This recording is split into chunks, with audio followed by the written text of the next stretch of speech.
мире насчитывается около 500 миллионов носителей испанского языка. У нас в республике гораздо меньше, большинство из них здесь. Мы на республиканском этапе Всероссийской олимпиады школьников по испанскому языку. Проходит он на базе Уфимского университета науки и технологий.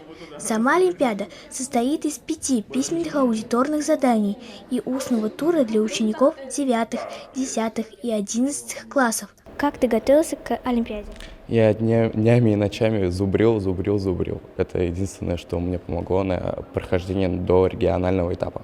Почему из всех иностранных языков ты выбрал именно испанский? Я по своей воле футболист. Я мечтаю поехать туда играть в футбол, поэтому я изучаю испанский язык уже 2 года, поэтому решил принять участие на Олимпиаде школьной. И чудом прошел в региональный этап.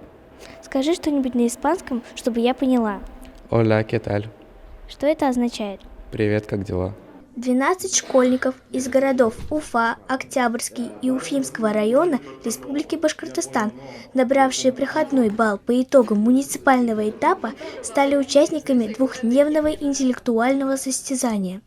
Хорошо ли ты знаешь испанский? Вообще я учила испанский где-то около 3 лет. Я сама занималась, также я помимо того, что сама занимаюсь испанским, я также занимаюсь моим, получается, носителем языка. Она из Колумбии. Мы каждую неделю собираемся вместе и делимся культурным опытом. Чем испанский язык отличается от русского?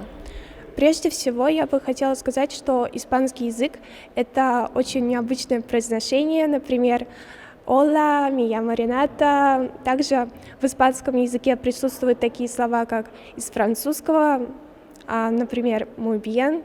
Также хотелось бы добавить, что прежде всего испанский это отличается от русского, то, что он легче учится и там меньше правил.